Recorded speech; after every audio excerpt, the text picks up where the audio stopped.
Well, hello there, and welcome back to Freeform Disney. I'm Jeremy, and today it is going to be time to watch Fantasia 2000. Now, first off, let me say this was the movie of the month voted on by my Patreon backers. So, first off, thank you again to everybody who goes ahead and backs me over on Patreon. I really appreciate the support. It means a lot to me. And those are the people that you just saw up over on the page right before this. It's the timer finished counting down. Here, I'll pop it up again just for a second. So those are all of my great Patreon backers over there. And so again, thank you. Each month, all of my Patreon voters will go ahead and vote on what movie to go ahead and watch. At this time, we were looking at the post-Renaissance era. So that's 11 movies worth of time, although 10 in there that we were voting on because Brother Bear we already watched back half a year ago or so now. And yeah. Oh, and hey, hello there to Aria Pendragon. Hello there. And yeah, so Fantasia 2000 this time. Next time we'll probably be looking at the revival era. Although it's kind of a limited selected version of it right now. But because sometimes I'll pull things out if I have an intent of probably watching the movie for a different reason or something. And again, feel free to go put in recommendations or things. If there are things you want to see, feel free to go ahead and do that. But yeah, the Patreon backers are the ones who will go ahead and vote on what movies watched each month. Okay, so if you are new here, what we're going to go ahead and do is you're going to go ahead and pull up the movie on your side, whether that be up on Disney Plus or whether it be wherever it is you happen to have a copy of it. Doesn't matter to me. Makes no difference who you are. No, anyway. But anyway, then I'll give you a countdown in. I'll give you a 3, a 2, a 1, and 0. The 0 is start, so start. And then I'll have a timer over my head up here, so that way if things get missing during the course of the watch, you'll be able to go ahead and get your watch and my watch back to the same time. So that's your little basic overview of that in case you're new. And for what it's worth, we did go ahead and watch Fantasia back a few months ago now. Back to working through Disney by the era, and that happened to be what was voted on way back in the Gold Age. And actually, I think I put the Gold Age and the Package era together in that one, but yeah. And so Fantasia got voted on there, so all kinds of good stuff. Hey, hello there to Miko Marvel. Welcome to the channel. So yeah, it sounds like you're probably into Marvel too. I'm just guessing from the name. So yeah, we got some Disney today. Definitely there's Marvel stuff coming up too. Heck, the What If series is coming up, Wednesdays. And we'll be live streaming that right when the episodes come out. So feel free to join for that too if you're interested in the live stream watch parties like that. It should be up on the channel if you head over to the actual YouTube thing. You'll be able to click on that and you'll see upcoming live streams. And I think I've got it up in there waiting. Yeah, pretty sure I did. Yeah. Hello there to Darscal. Hello. And hello there to Dr. Stephen Harlan, who, by the way, is one of the Patreon backers who I was talking about here, who vote on the monthly watch parties that we're doing right here. So thank you again. Definitely for sure. So, hey, looks like we've got a few people in-house. It's going to be about time to go ahead and get ready to start up with Fantasia 2000. I'm going to get my headphones on over here. Get this ready to go ahead and roll. So, everybody go get your copy of Fantasia 2000 pulled on up while you're at it. So, you're ready to start. Got an hour and 16 minutes and 24 seconds. Not nearly as long as the first Fantasia, which, if you remember, is actually the longest Disney animated movie that Disney's ever made. Interesting little note, that. But this one, a little bit shorter. Actually, shorter than the average Disney animated movie when it comes to it. Oh, good. I'm glad to hear that, Stephen. As I said, I always enjoy doing these. I love having y'all over here in the chat and to talk with y'all about it, too. You've never seen this one, Darscal. Wow. No, I enjoy it. There's definitely some good segments. if I'm pressed, I'm going to say that the original Fantasia was the better of the two. I will say that. But as I said, certainly some really good segments in here. I'm probably still going to go with the Firebird as my favorite, and we'll get to that. That one's the very last one of the bunch, but yeah, definitely, this is enjoyable, to be sure. Okay, so everyone, let's go ahead and get this party started. So everyone, have your Fantasia 2000 up, and we're going to go ahead and start in 3, 2, 1. Okay. Timers are up and rolling. We're good. Yo, that background.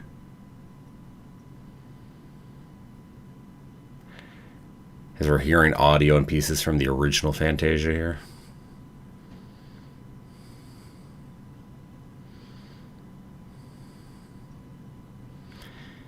"59 years after the original Fantasia."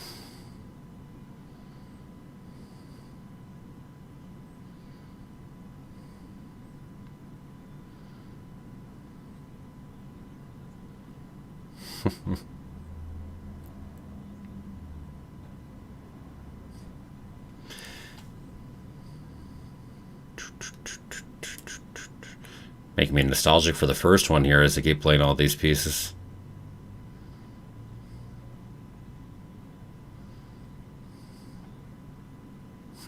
Let's say hello there to Kevin Robert there. Ha, yeah, the fun facts. I enjoy tossing them in there. I mean, I was going to say Fantasia 2000 is very much Michael Eisner for the reason it even exists.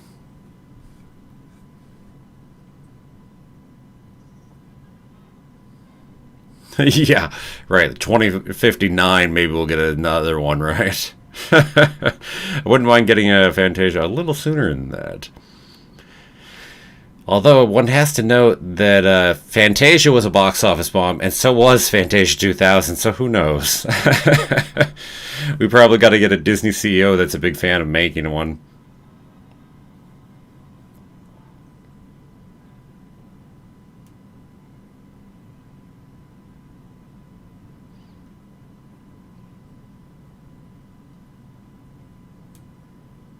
I should say there's a lot of argument on why Fantasia 2000 bombed.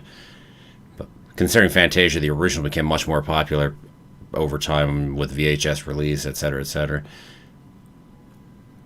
But Fantasia 2000, there's a number of things. Like, it was released in IMAX for months before it got its normal theatrical release in the summer. So there's some weird stuff that went on there that didn't help the movie any.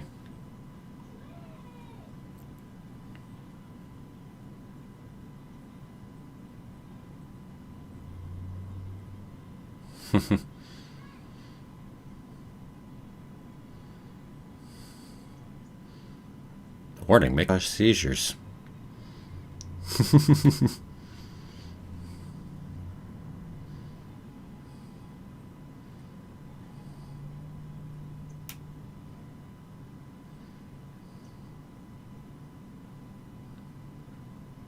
Yo, by the way.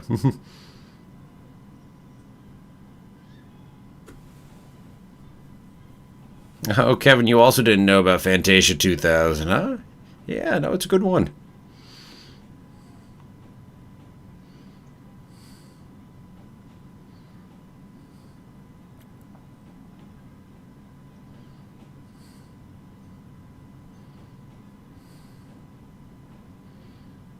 I mean, I love the concept in the first place. It's so much fun.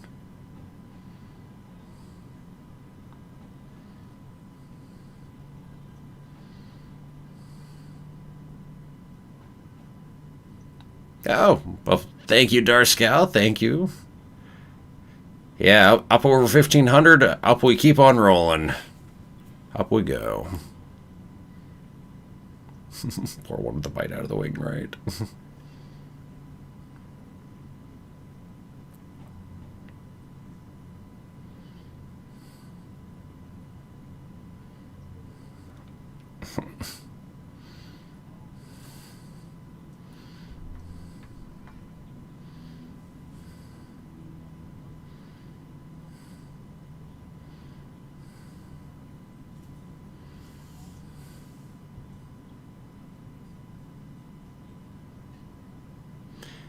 Steven, you're saying you get it mixed up with the original. Yeah, understandable you get it mixed up. I mean, it's more pieces. And we repeat Sorcerer's Apprentice in it, too, so. Let's see. Hey, if it's new, all the better. I was gonna say, I'm always envious of people getting to see, fun things like that the first time.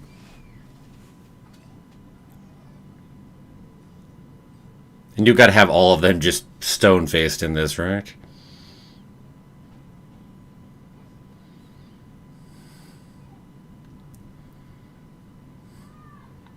I think this was the first one made in Fantasia 2000, if my memory serves.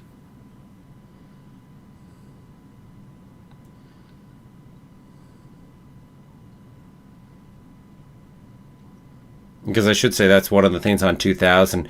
In Fantasia, it was all done as one block. Fantasia 2000, it was done like in between the productions of other movies. And I think Pines of Rome here, this was the first of the bunch that was made. If my memory serves.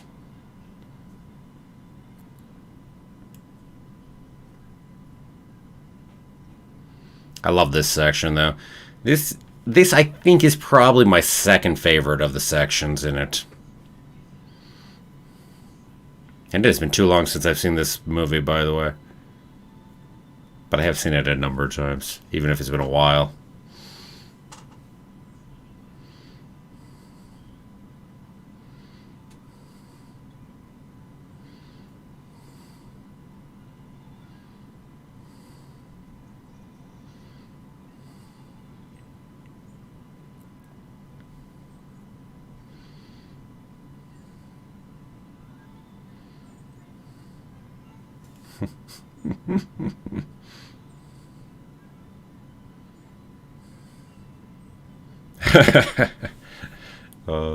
Love the flip off the tip fade. The tail flukes back there.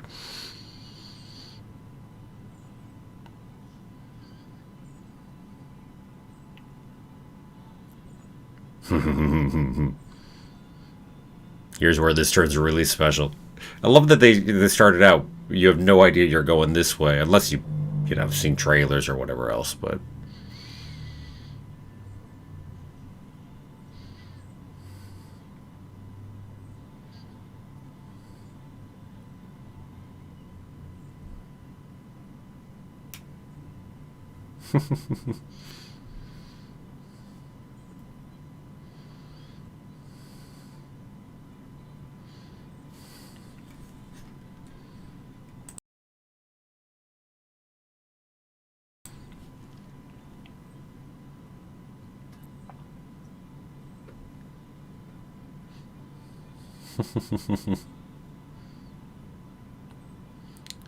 probably gonna be your favorite character right there, eh, Darskel? Yeah, it's a good one. It's definitely a good one there.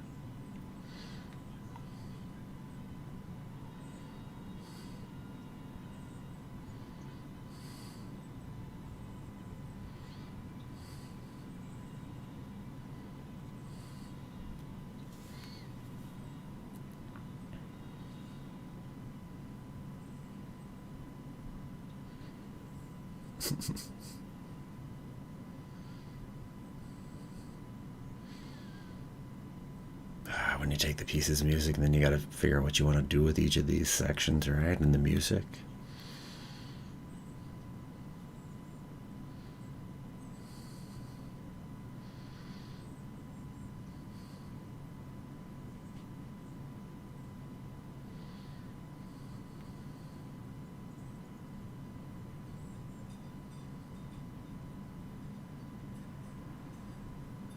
Aww.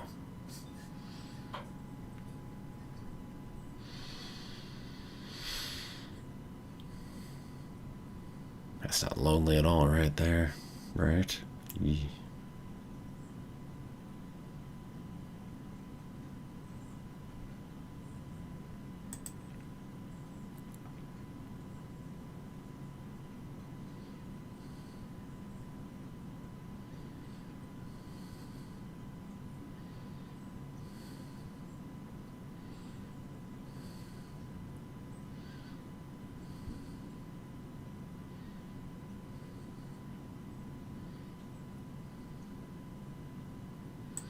So, yeah, I was right earlier when I was saying this was the first one made.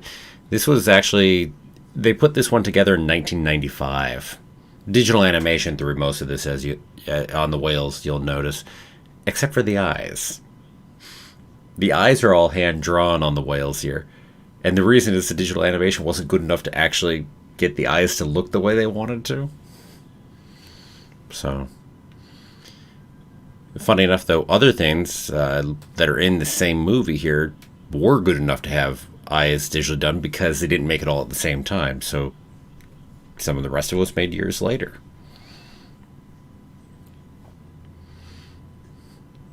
1995 for what we're talking about on digital animation. Remember, it's also the year that Toy Story came out, so that's about the point in digital animation we're at.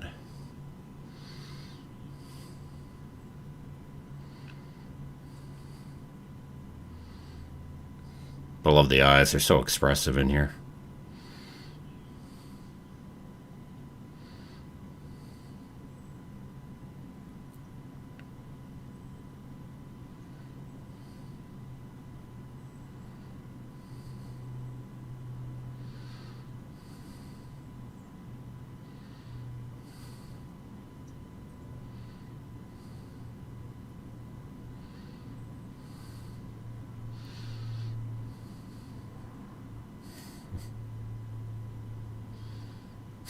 There you go.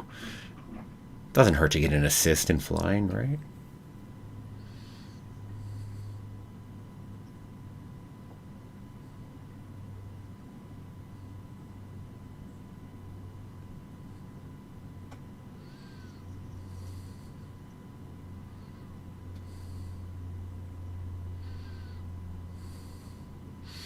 Almost feels like going out the blowhole of a whale up on the top, you know, kind of just in a way. I wonder if there's any intentional connection between that.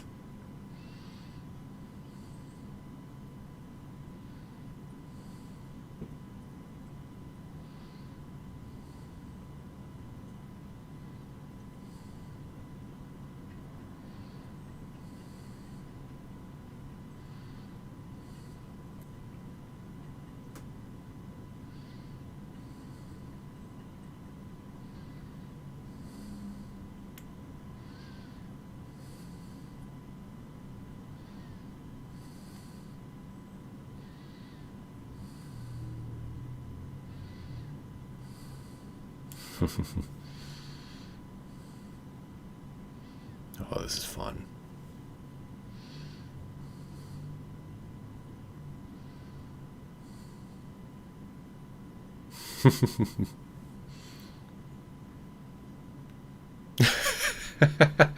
Speaking of the blowholes, I love just playing like in the mist that gets tossed up from there. Huh?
Oh yeah, beautiful to watch. Agreed.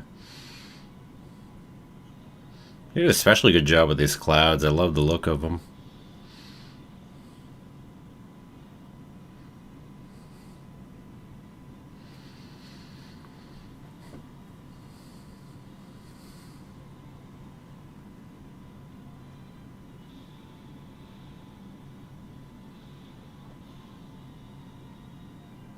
I love that there's actually at least some uniqueness between the different whales too, in the terms of the pattern that they have on them. That's nice.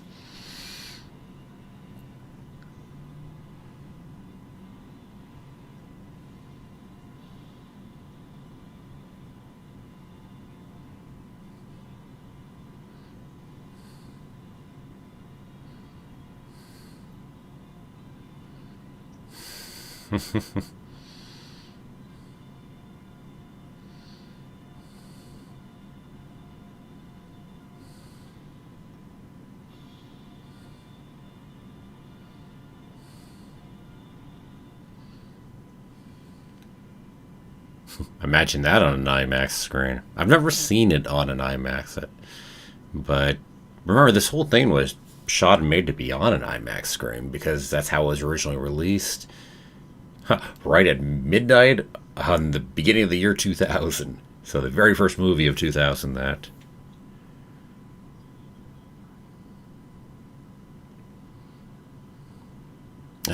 This one's up next.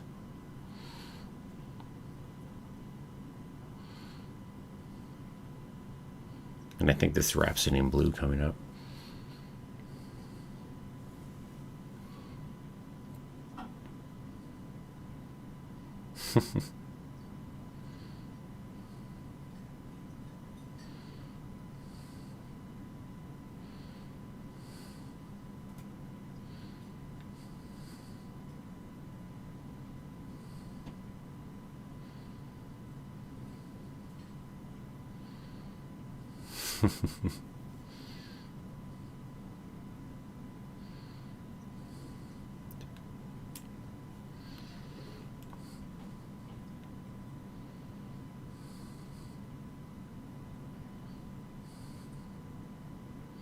It's a fun way to start it from the abstract at the beginning here. And then moving into, moving further and further away from the abstract as it goes, right?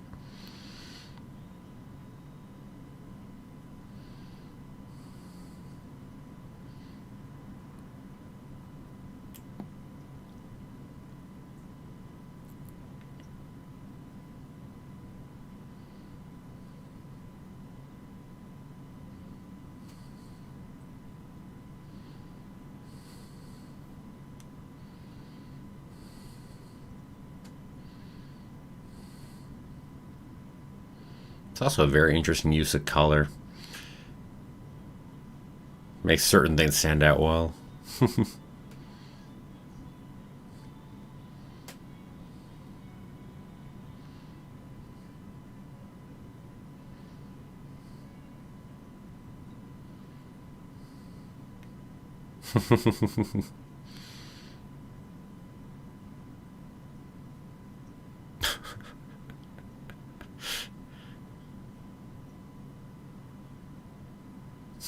Oh,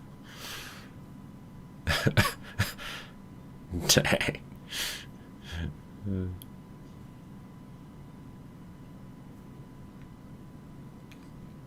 E.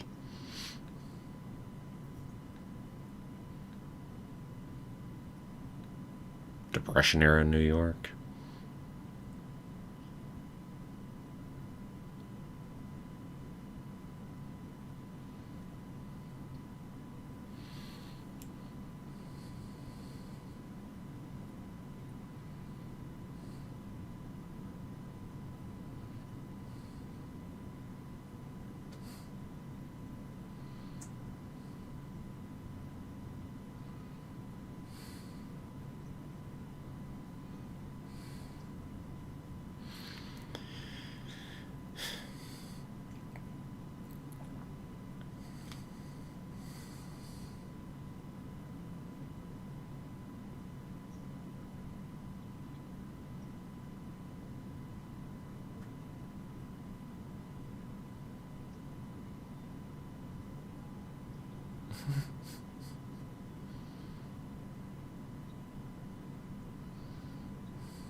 Yeah.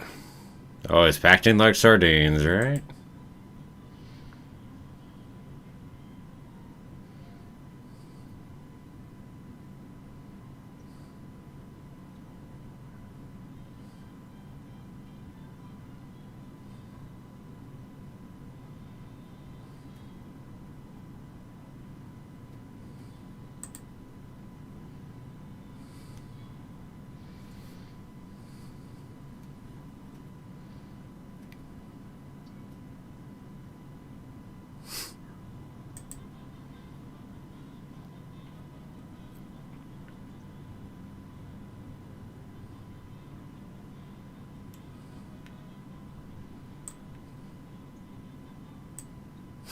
Yeah, random feet sticking out in the back of the subway. Uh-huh. Oh, interesting note. These people all have names, apparently. So our construction worker is named Duke. The earlier jobless guy we saw was Jobless Joe. Right there, actually. Jobless Joe.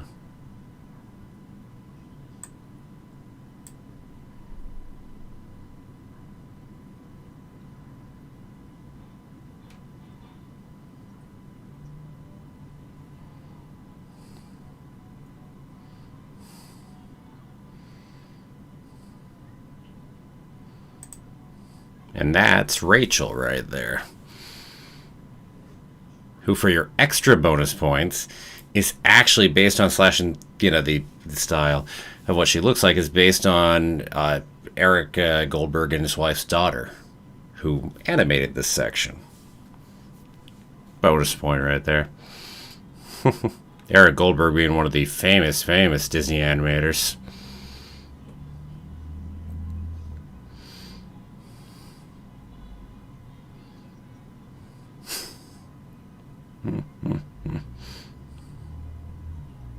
Yeah, they copied the apple without paying. Oh.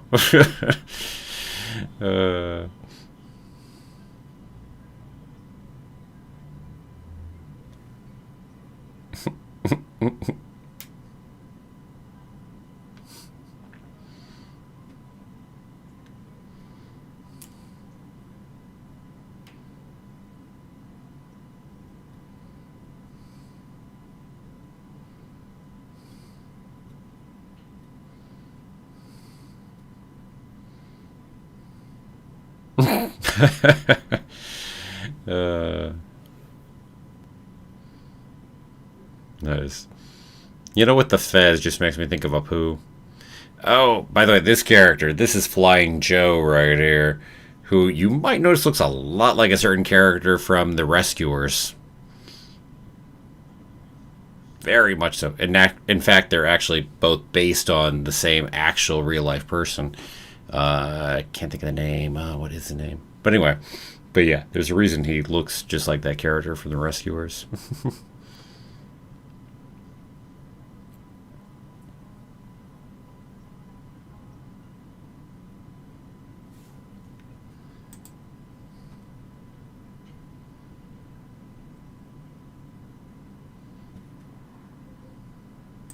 John Colhane, that's the real life person that he was based on. And Mr. Snoop's back from The Rescuers, by the way.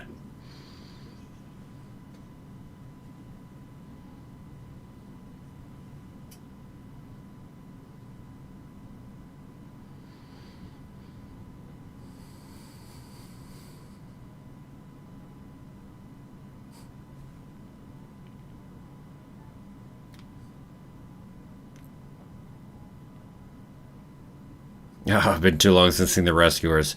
Well, eventually sometime. He was Madame Medusa's husband? He was the husband of Madame Medusa, I think, right? Yeah, anyway. Either husband or just always with her in that sense. I guess I couldn't be absolutely sure.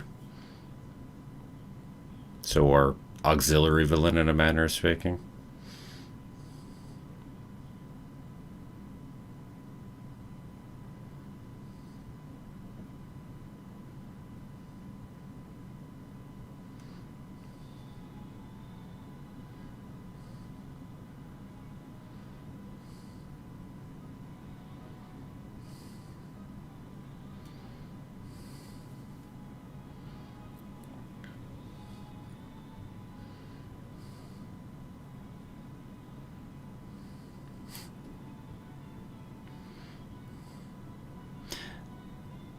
I know, I think it's fun to think of this as if it were a sequel follow-up to that character of Mr. Snoops from The Rescuers.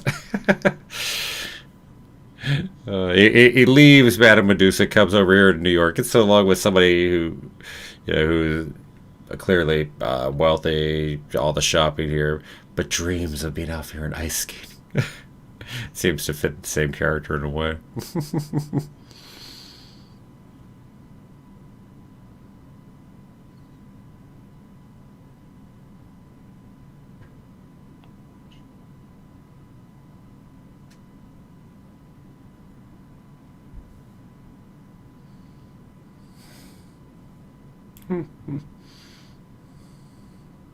Actually, the ability to make music anywhere, right?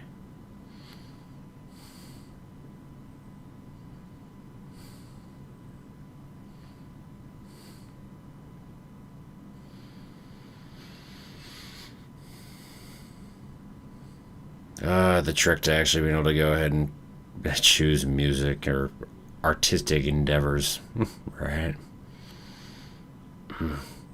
Oh, yes, exactly. Stephen Arlene needs self-affirmation classes. Yes, indeed.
Oh, that's a pretty ending. It's always fun to do neon signs that way.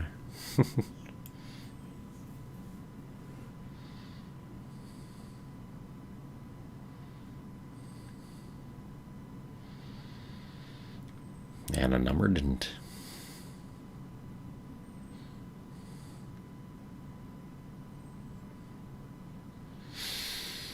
I would have loved to have seen this one.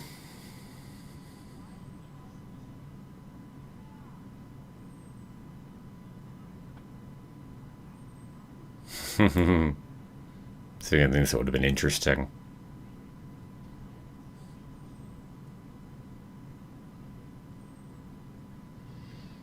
Just just love to see the art style in it. The Buggin' Babe Ballast, that is interesting to me.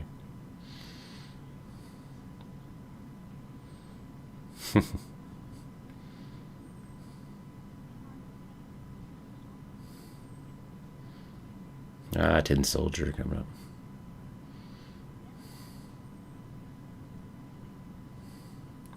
Oh, let's see. Oh, you then think you're late for the play. Oh, wow. I used to play that right as they took off.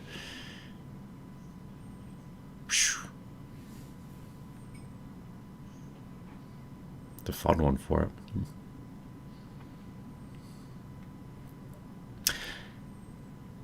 While we're doing Tin Soldiers, makes me think of Nutcracker, which is also something that was definitely heavily talked about for Fantasia 2000. Didn't get done, but...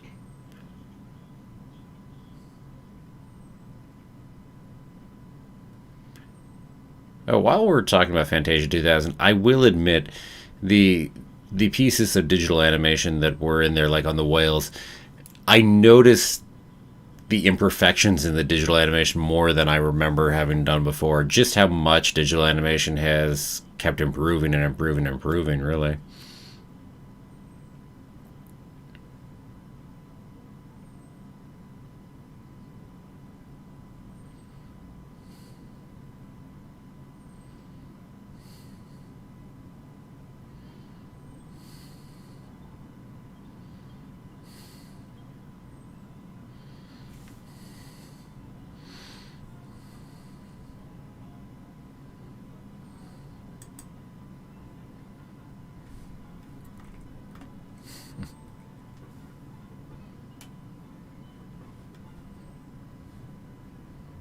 I thought so, yeah. By the way, so this Steadfast Tin Soldier here is the first time you have lead characters in a Disney animated movie that are completely digitally animated. I thought so, yeah. Very first time. The whales almost achieved it, except for those hand-drawn eyes.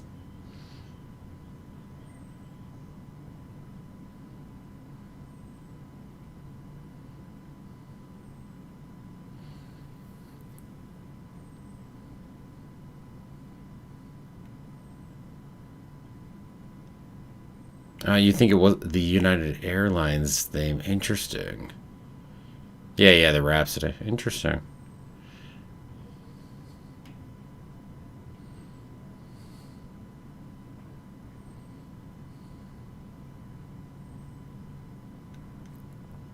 Funny thing is, the digital animation works, at least in a way, on there. Just if you're thinking of her being more, say, made of porcelain or something of that.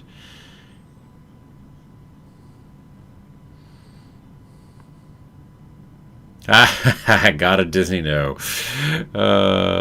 Looking things up and having some information available. Some of it I know, some of it I remember, so there's that too. But some of it is looking things up so I actually can add some more context. And reading things here and there over the years. Yeah, so there's also that. And having a good memory for trivia sometimes. That always helps.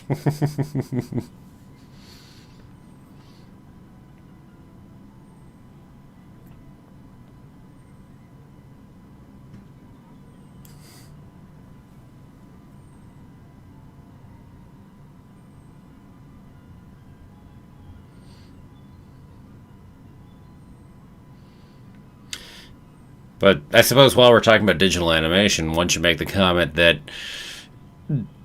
Disney's hand-drawn animation, I think probably a number of people are aware of this, but hand-drawn animation was a giant thing in the Renaissance. We had hand-drawn animation all the way throughout, in large part, yes, with some digital animation in amongst pieces, to be sure, but it was still, at least, the vast majority of was hand-drawn. And that's something that changed heavily when you were in the post-Renaissance era. And Fantasia 2000 experimented with both, and in some ways also put some of the final nail in the coffin for hand-drawn animation for a while, which wouldn't really come back until not in a real big format, until you got to Princess and the Frog. So, interesting time for Disney. I mean, the post-Renaissance it's also called the experimental era sometimes because, man, their moves are kind of all over the map as they're trying to figure stuff out, figure out what direction Disney will go.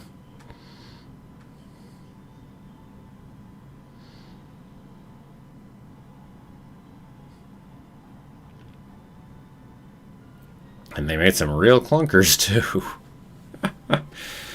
I mean, if we're going to go ahead and talk about Chicken Little and Home on the Range.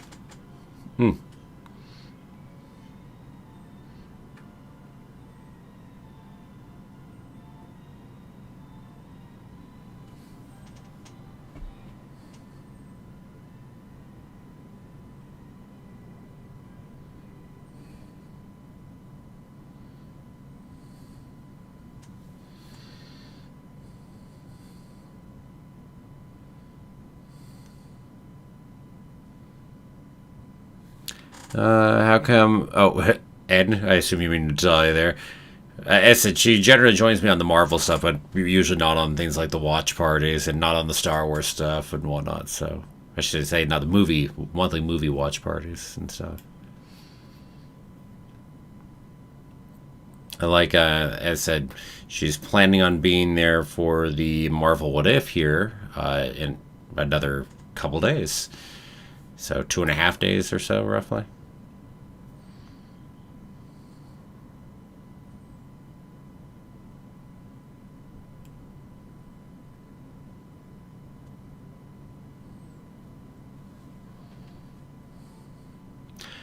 I'll also say it's a long time to sit under bright lights watching a screen. So there is that.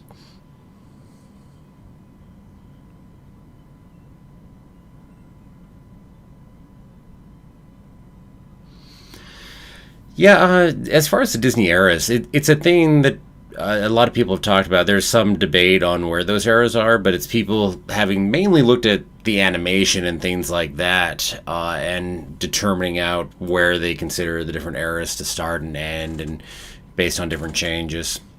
So, so yeah, I've seen over the course of the years a few good articles that really go into those different eras and talk about those animation changes, also what's going on in Disney over the course of the changes of those times. Yo.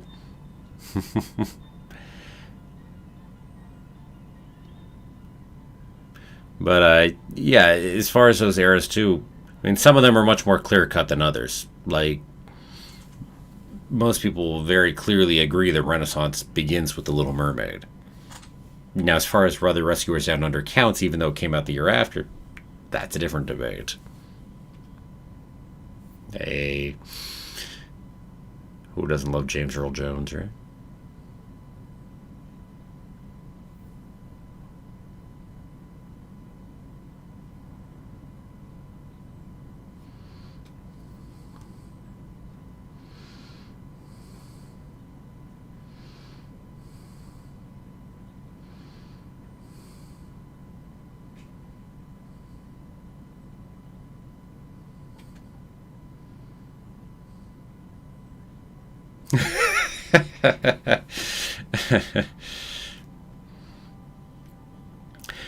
I'll admit, I think a lot of the choice of bringing in these guest celebrities to do these different pieces doesn't work super well. But I would have taken James Earl Jones doing the whole thing. I mean, he's got the gravitas to do it.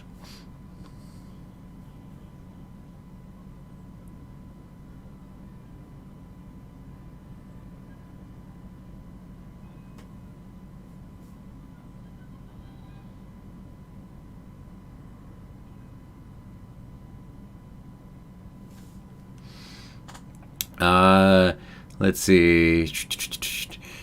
Oh, yeah. Yeah, she might have joined me on Wally. Wow, that was a while ago. But yeah, definitely. Hey, hello there to Tanae V. Welcome, welcome. What happens if you give a flamingo a yo-yo?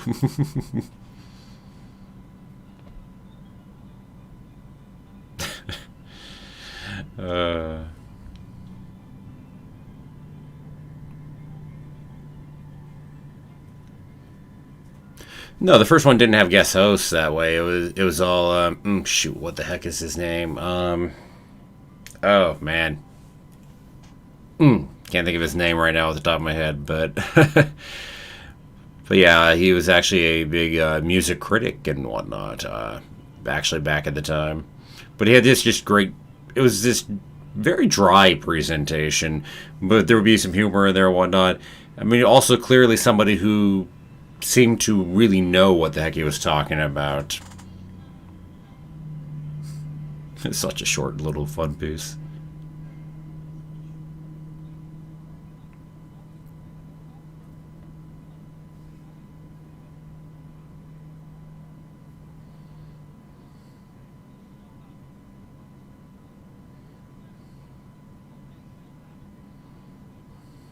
Ah, Sorcerer's Apprentice coming up next. Right, that's why we're bringing in magicians. Yes, yes.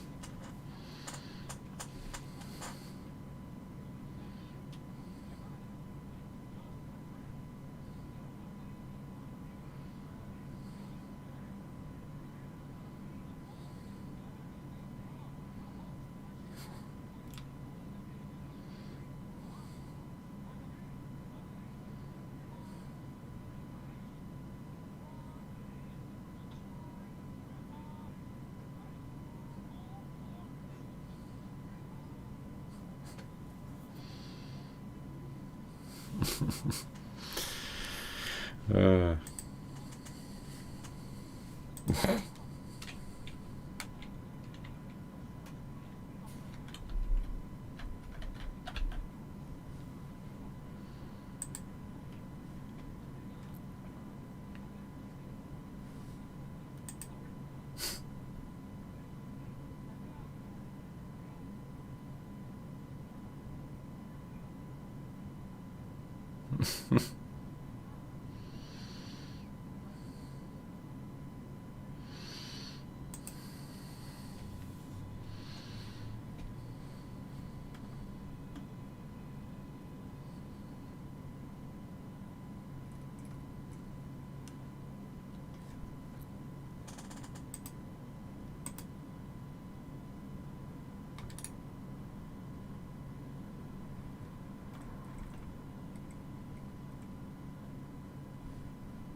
I mean, I'll admit, putting this in here again, uh, you know, certainly probably Disney being cheap, but it's still enjoyable. I love the section.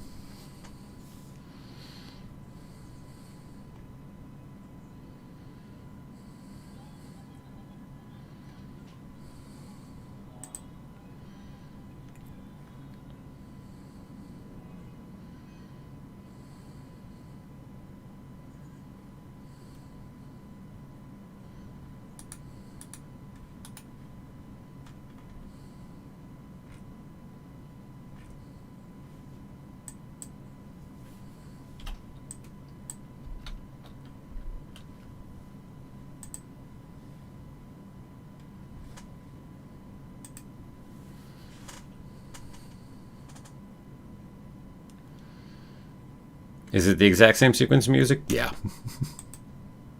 I don't think they even re-recorded it or anything. I could be wrong. I don't think they did though. But yeah, it's just the same section. I mean, it's kind of the ultimate piece of them appealing to the nostalgia for the first one, right? Actually putting a section from the first one in it.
Let's see.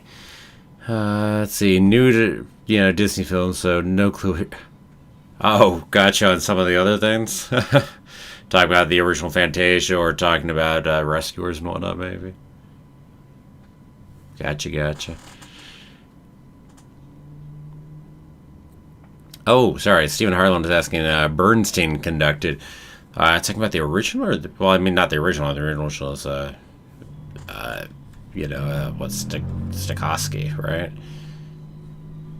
My sure Stokowski sounds right. Yes. And then the new one was, I said Bernstein. No, I don't think so. All right.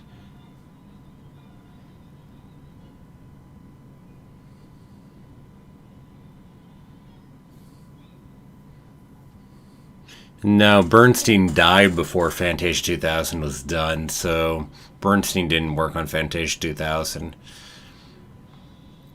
I think it was James Levine, actually.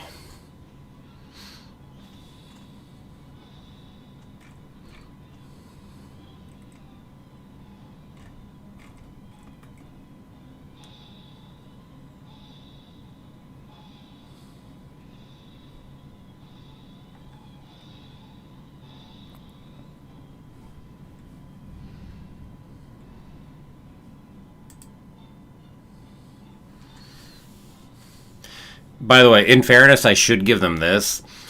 I mean, I ding Fantasia 2000 a little for using Sorcerer's Apprentice again, just because it was in Fantasia, as much as I love the section.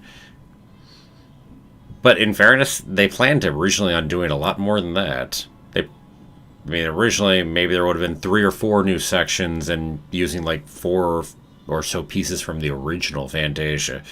So it would have just been, we tossed a couple new things in and did that. So, in fairness, at least, they only left one from the original in.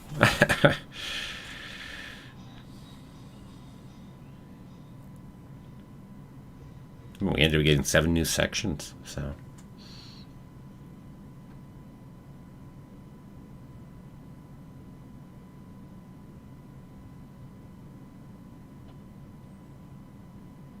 Oh, no worries, Stephen Ireland.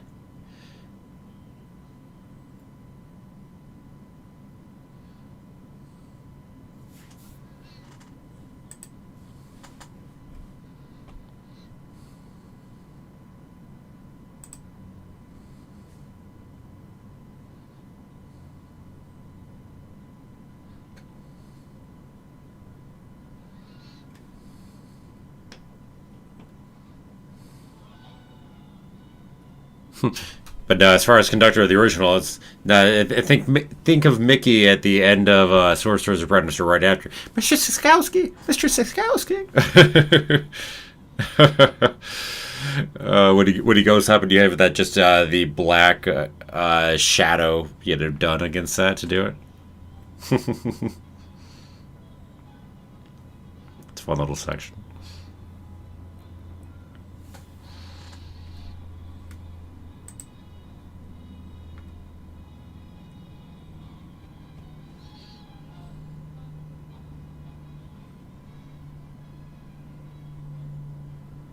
Yeah. I love that little section.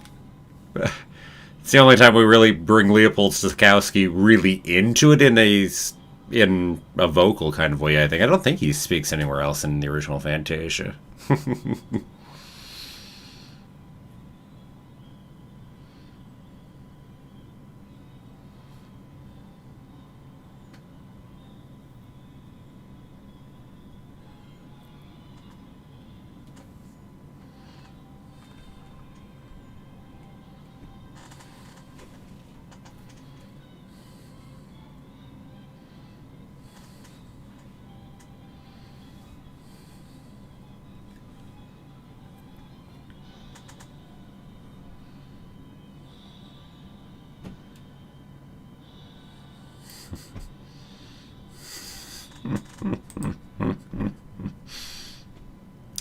Yeah,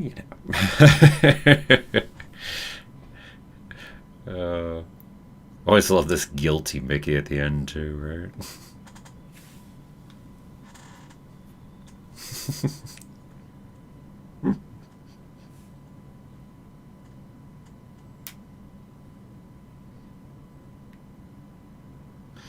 Such beautiful animation in the original Fantasia too, though.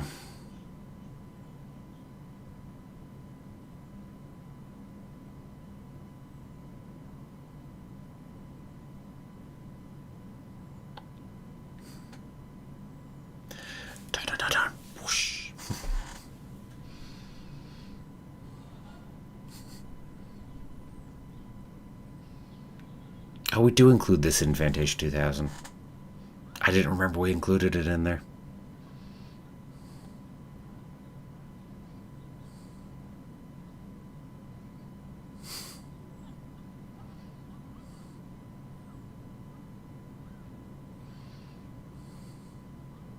Speaking of, sorry, I mispronounced his name. It's Levine, not Levine.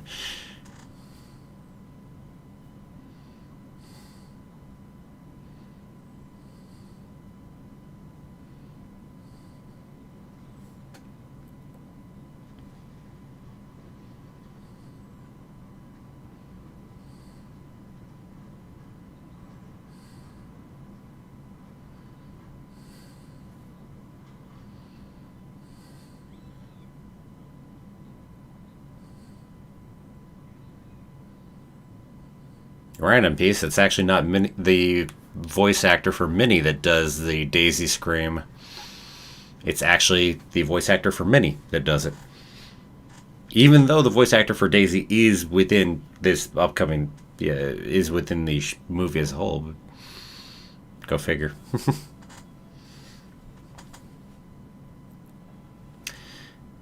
Oh, extra bonus points.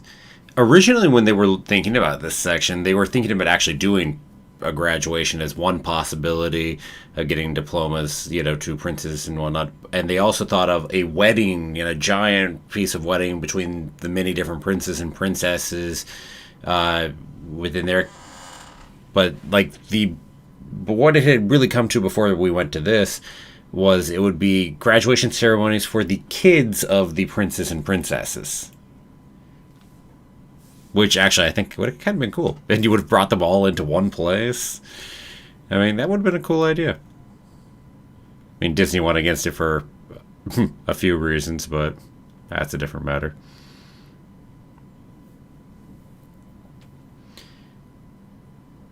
No worries. Mispronunciations, I'm good at it. That's for sure. Yeah, it also would have been an interesting thing, Arya, talking about that. Because Disney has long held this thing against their different, the different characters from the different movies appearing within the same spot. Now, that's within some of the mainline type of stuff. Obviously, they're okay with it in some of the more, say, Disney Channel type things. Something like that. They don't count that in the same kind of canon way. But yeah. But it would have been interesting if they had actually gone ahead and done it. Because that would have been a mainline Disney movie that went ahead and brought together princes and princesses from numerous different areas.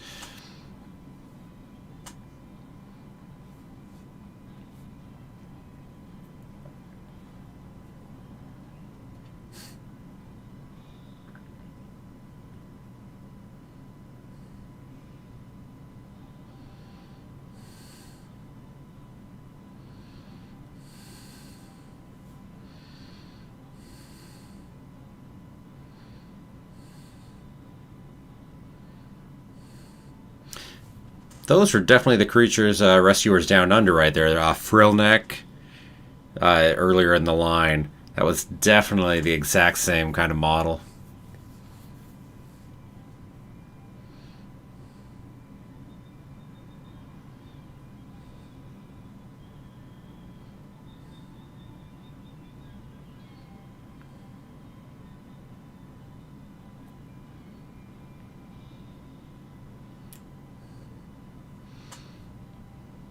I want to see another Star Wars movies. Next up, we will, as I said, our next one will be Rogue Squadron coming up. Another couple years? Yeah, because we'll have Avatar next year and Rogue Squadron the year after, so that'll be fun. I'm expecting good things out of it.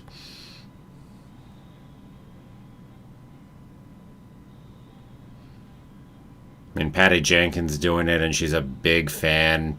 Got the connection to, well, the connection to flight in that sense as well. So, and planes and jets. So I think probably got a good shot of that one. Be pretty good.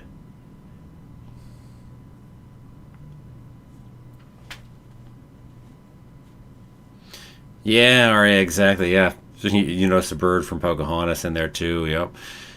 Said using some of the same models they've got elsewhere. Probably both as Easter eggs and probably going ahead and making things cheaper to go and quicker to do. I'm guessing it's both of those two pieces.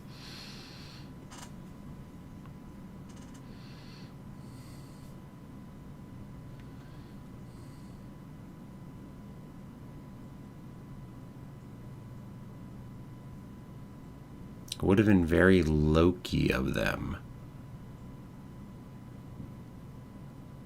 Not sure what you're referencing there, Stephen Ireland. Oh, okay. Never mind. I got it. I got it. You're referencing episode 5, Loki, bringing all the Loki variants, of bringing all the princesses in that sense. I think that's what you're going there.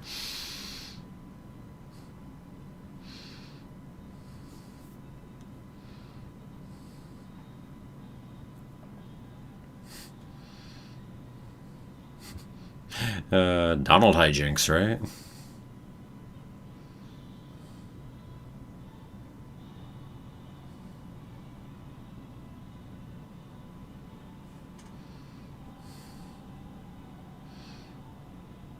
It's funny. You could have used the excuse and made an adult Simba Nala in here, and actually, I mean, you really could have done that actually for a number of them if they'd wanted to, and just explicitly put different characters in here,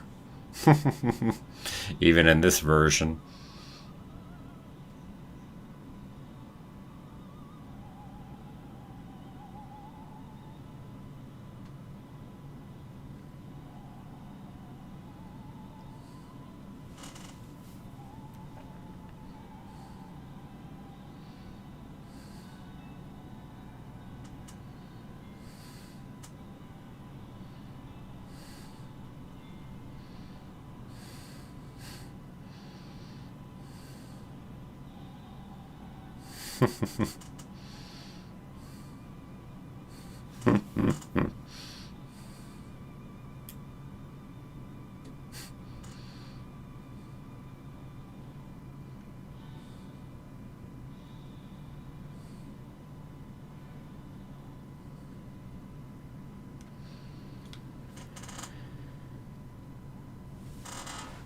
Oh, interesting, Darscale. Know a few things about Rogue Squadron from a friend.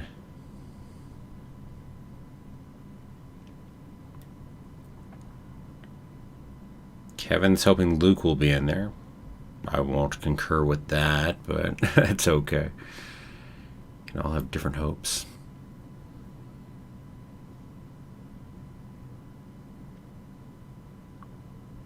I was gonna say Simpsons and Family Guy have had a crossover episode before.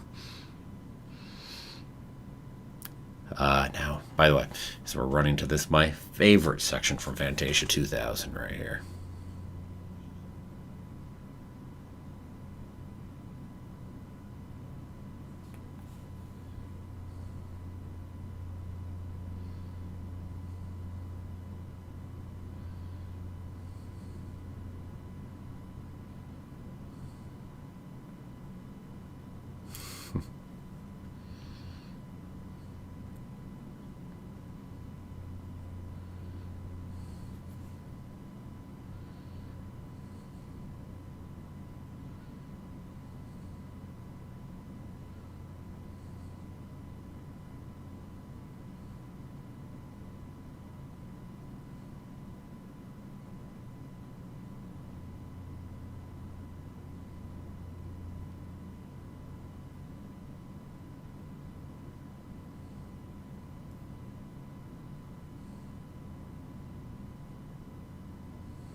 I love the story that we have of the life, destruction, and the rebirth in this one. And also how it, it is modeled right after the real world. I mean, this is in reference to Mount St. Helens, so, and the massive destruction that happened there. And then, really, I mean, people didn't expect life to regrow around Mount St. Helens nearly as quick as it did. So, that actually surprised people a bit.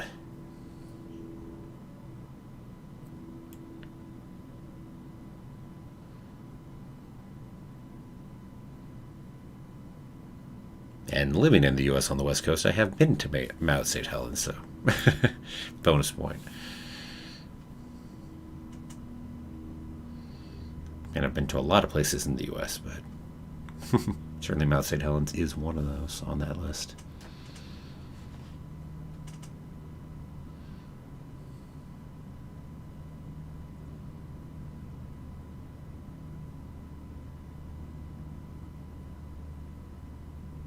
I can see the shape in it even right here.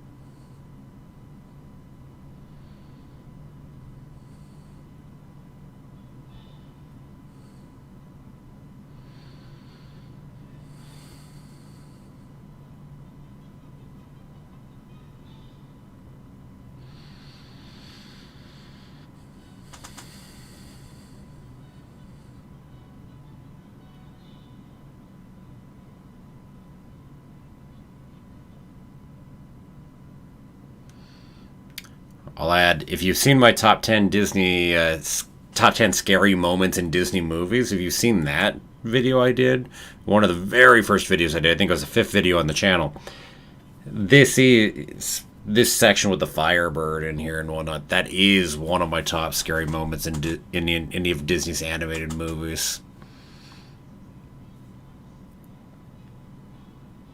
It certainly got me when I was younger, too.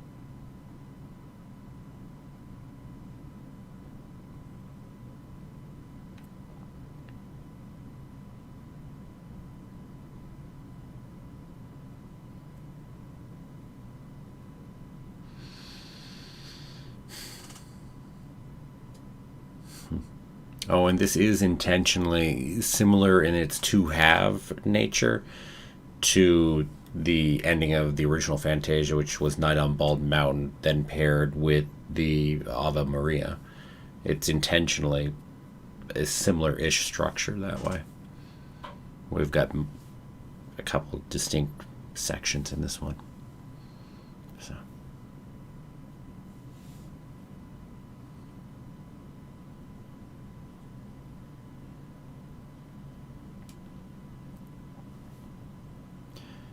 Arya, I was going to say that's probably part of why they were more willing to go with the darkness in this, is probably that reference back to Night on Bald Mountain, too. Because certainly the first half, the Ave Maria is certainly much brighter, of course, if long as heck. But the Night on Bald Mountain is a dark portion right there. I mean, heck, it's where we bring Chernobog and everything else there. So quite dark. And I suppose in some ways it's more surprising, though, in this one, we don't start out dark like we do in Night on Bald Mountain. Here we start out pretty bright and cheery just within even this very section, and then it turns dark. But yeah, it is an interesting exception in Fantasia movies, because most of Fantasia is pretty bright and cheery. I mean, they got the sad moments. Even in the whales, we had the little whale get lost, for a bit. Possibly even killed by, the ice coming down. But but still. And we did have the moments of the big thunderstorms back over in that other, the original Fantasia segment there. The name of it. It's the one with the Pegasi and everything else in it. Can't think of the name of that one right now, but point being.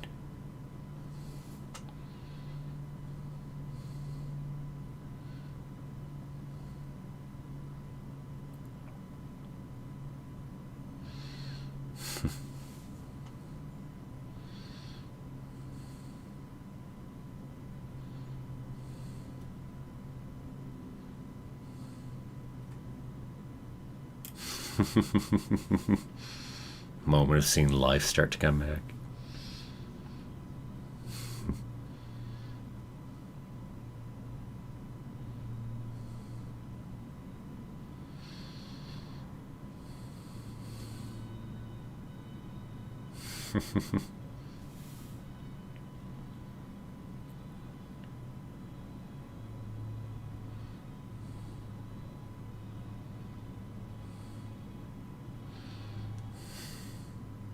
I gotta say, the music is perfectly paired for this piece. It's a beautiful piece of music to the animation here.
I swear there are sections of Fantasia 2000 that feel like they could have been made for 3D, even though they weren't.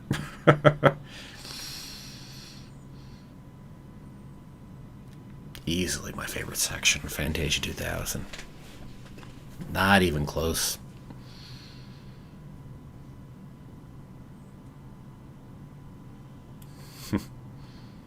Roy Disney was important in Fantasia 2000 happening. Yes, without Michael Eisner, I probably wouldn't have, but Roy Disney pushed for it. Actually, had been pushing for it for a long time, frankly.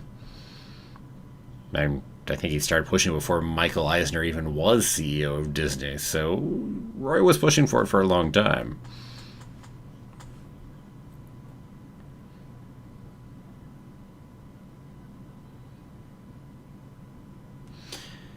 Let's see, Scal, you've got... let's see, a bit random, but any of you guys heard of the theory that somehow Frozen and Tarzan are... yeah, I certainly have. There are a lot of fun little theories of connections between different pieces. Certainly that's one of them right there. I think it's since come out. Certainly Frozen 2 pretty much kiboshed that one, though, just because we actually have where the ship went down. But before that, it was a fun theory of that ship actually then being, well, our origin story for Tarzan.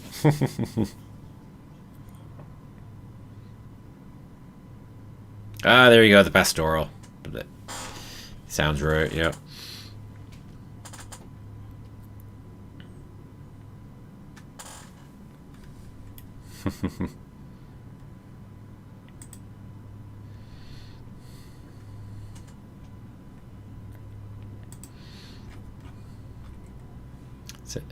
The Pastoral Symphony. There we go.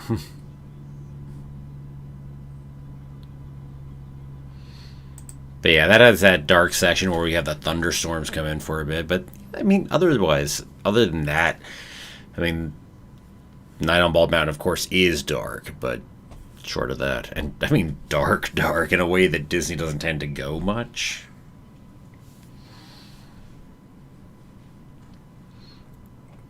I'll also say, though, the Firebird is probably the deepest of the stories here within Fantasia 2000 by a good bit.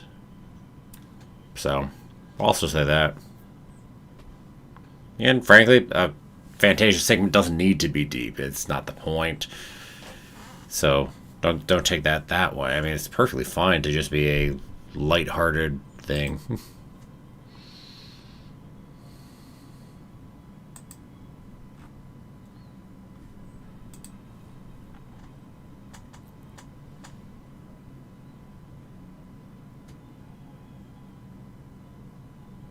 See, yep.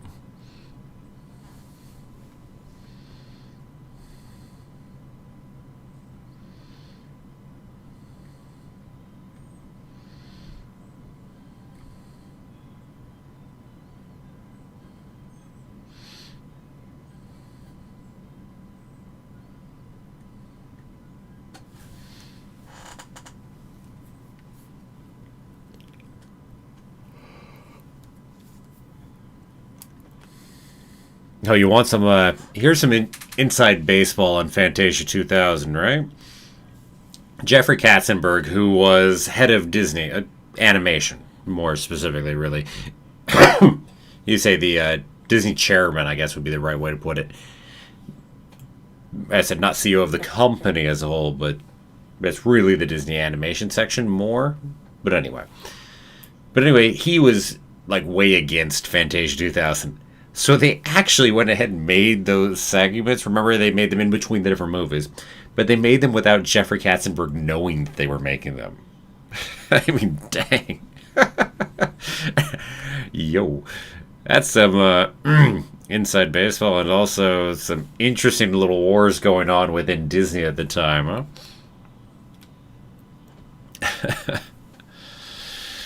huh?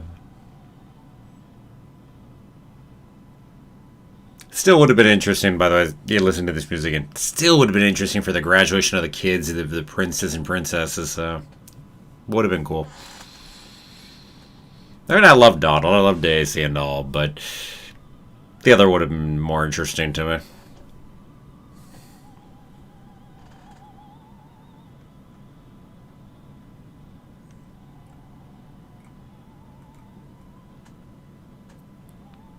Oh, yeah.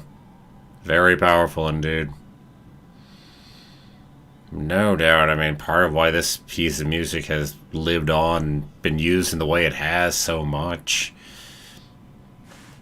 Yeah, hey, can't hit your pomp and circumstance right there, right?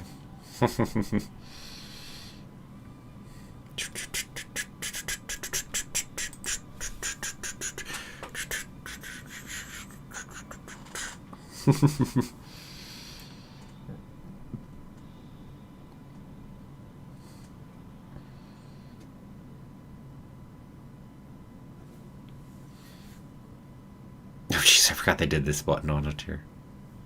Bring Steve Martin back in at the end.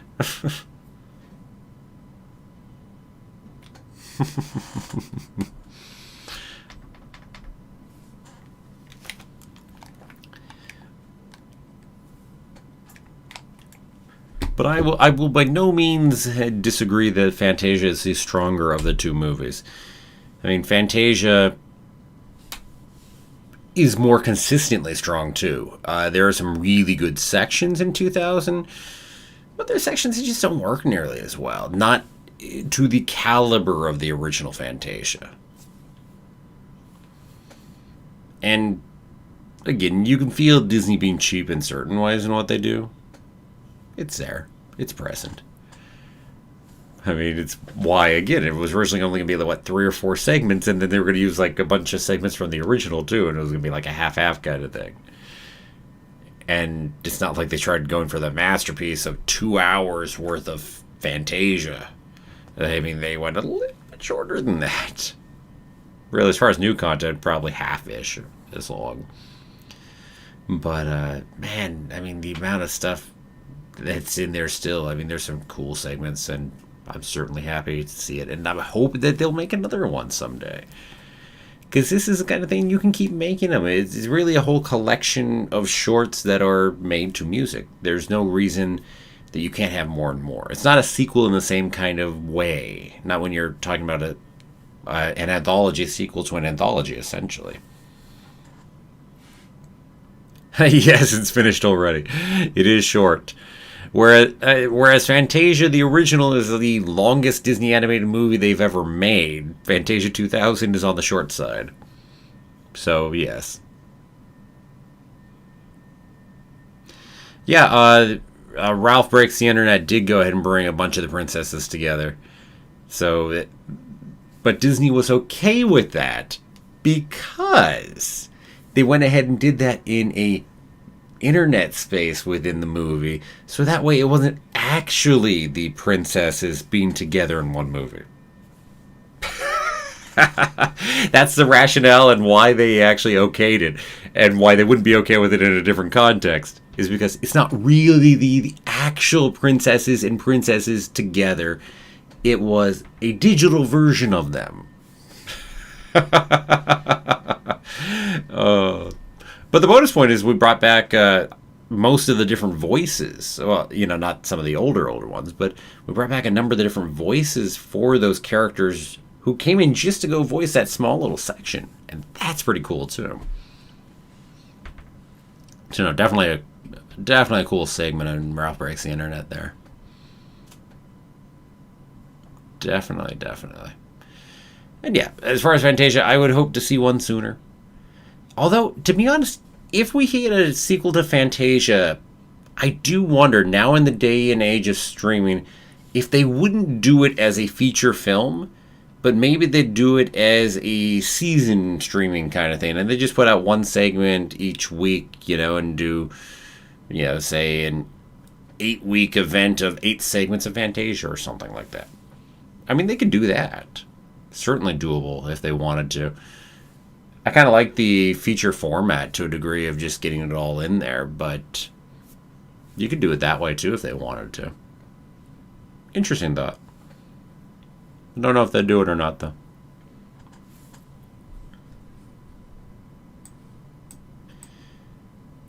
Of course, we do have to note that both Fantasia and Fantasia 2000 were box office bombs.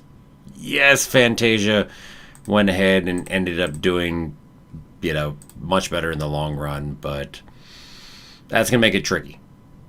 Just simply put, it will make it tricky to get more sequels to Fantasia. It's going to take certain people pushing for it. I mean, again, Roy Disney pushed for, decades? It's decades accurate?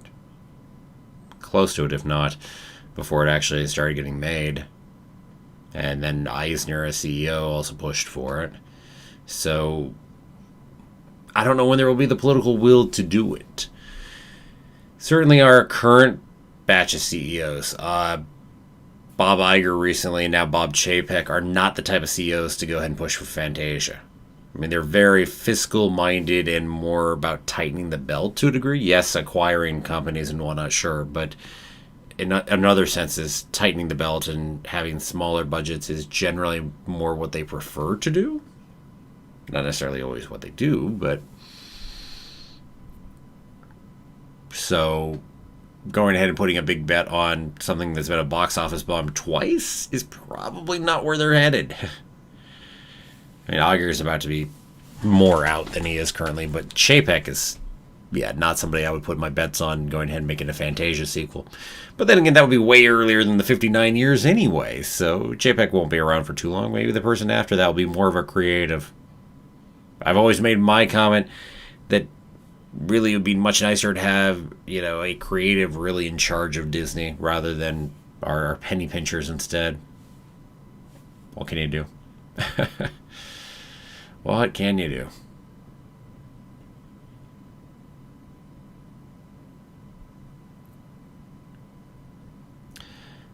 Yeah, Stephen Ireland agreeing. Yeah, second place for sure. Enjoyable, though. Yep. Catch you what I was saying about that loophole for Ralph. Yes, indeed. Quite the loophole. But yeah, otherwise Disney has this big thing against doing that. So, yep. I think part of the other worry was, hey, if they say some of these princes and princesses have kids, Wait, what are the ages that they're supposed to be in the movies? Oh, right. That can be messy. So there is that pops up sometimes. But yeah, obviously they could have dealt with that. I would think just change the ages, yada yada yada, work on it, move on. But anywho, didn't happen. Interesting idea. Just like a number of other segments that have not happened, you never know. They could even be brought back in a future Fantasia. Some of the other segments, not that one because we were doing Pop and Circumstance, and I wouldn't expect them to do it again. Well, anywho, everyone, probably gonna get heading off. So let's see. You can catch Natalia and I doing What If here in a couple days. It's really like a little less than 2.5 days from now. And then I'm going to be going ahead and doing Bad Batch, and I'm going to be marathoning my way through Bad Batch. This is going to be a long live stream because, I mean, it's a 16-episode season, so with that first episode being a 72-minute episode, so it's going to be a bit of a long trip, but we're going to make it. We're going to roll through it and get going.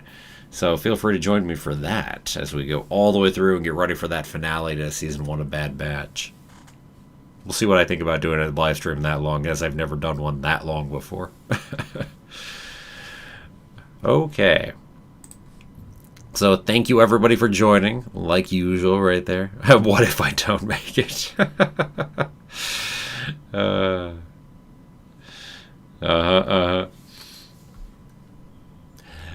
Okay. So, yeah. So next month, as I said, my Patreon backers will vote on another movie for next month. I'm assuming, unless there are a bunch of suggestions that come in, it's always possible it could go a different way. But assuming it will be something from the revival era. Although it's going to be a weird little bit of messy, because I'm probably not going to have the Frozen movies in there. I'm not going to have Moana in there. And we already watched Raya and the Last Dragon. There's still a few things in there. Yeah, Fantasia doesn't have good action figure sales. Yes, that's a good point on Fantasia and getting sequels. I'm sure we could figure out a way. Of course, Disney at the rate it is now, the next Fantasia would have a Star Wars segment and a Marvel segment and a Pixar segment. Would go far more IP based instead of the more openly creative thing that Fantasia usually is. That just feels like what Disney would do now. Not really what I want to see out of Fantasia, let's be frank.